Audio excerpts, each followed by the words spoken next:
आज उमेदवारी अर्ज आपल्या माध्यमातून भरण्यात आलेला आहे आणि नेमकी काय प्रतिक्रिया आहे? प्रतिक्रिया काय, लढायचं आणि जिंकायचं. नेमके कुठले मुद्दे घेऊन तुमचा प्रचार असणार आहे? कारण तुमच्या विरोधात जे अमोल कीर्तीकर आहे, कधी काळी ते तुमचे कार्यकर्ते होते, पक्षात तुमचं आणि त्यांचं म्हणजे चांगलं जमायचं, आता त्यांच्याच विरोधात तुम्हाला लढावं लागतंय अमोल कीर्तीकरांच्या. राजकारणामध्ये कोणी शत्रू नसतो आणि कोणी मित्र नसतो जास्त, त्यामुळे जे होईल त्याला सामना करायला पाहिजे.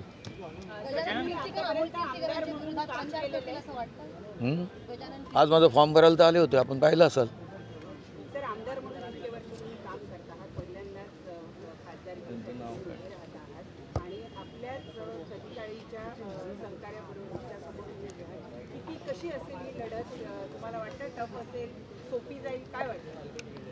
कुठलेही इलेक्शन हे इझी घ्यायचंच नसतं.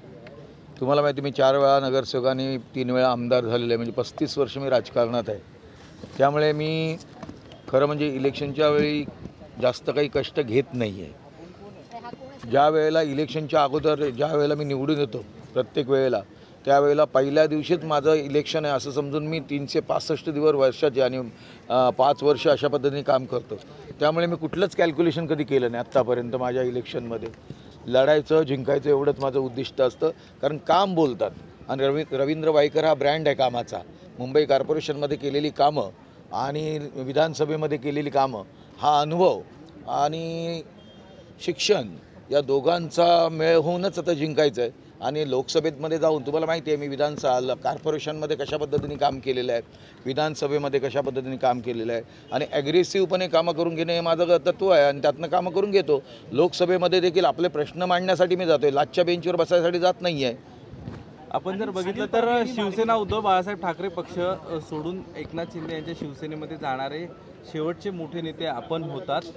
असं झाल्यानंतर आता मातोश्रीकडनं उद्धव ठाकरे, आदित्य ठाकरेंकडनं तुमचा पराभव करणं हे त्यांच्या रडारवर असणार आहे. त्यांना तुम्ही कसं तोंड द्याल, कसं आव्हान? एकदा आपण जिंकण्यासाठी याच्यामध्ये गेलो तर आपण कसं जिंकता येईल हे बघितलं पाहिजे. कोण पराभव करतो आणि कोण नाही करत, त्यापेक्षा आपण कसं जिंकता येईल ते बघितलं पाहिजे.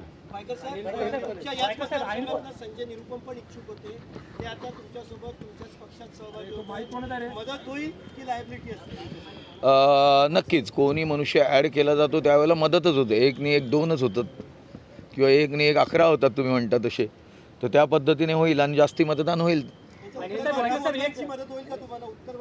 नक्की 100% होईल. आता स्पर्धा असते, स्पर्धेमध्ये अनेक जण तिकीट मागत असतात आणि जो उजवा ठरतो त्याला तिकीट दिली जातं, ज्याचे जिंकण्याचे चान्स असतात त्याला तिकीट दिले जातं. त्या पद्धतीने मला मिळालं आणि निवडून येईन. वायकर साहेब, अनिल परब यांनी मागणी केलेली आहे की रवींद्र वायकर आणि त्याचबरोबर यामिनी जाधव यांचे प्रचार प्रमुख त्यांनी म्हणून आपल्याकडे आता मला आता याच्यावर काय बोलायचं नाही आहे. हां, मला काय त्यांच्यावरती बोलायचं नाही आहे. जे राजकारणामध्ये समोर येतील त्याला फेस करणं आणि फेस करून जिंकणं हे महत्त्वाचं असेल.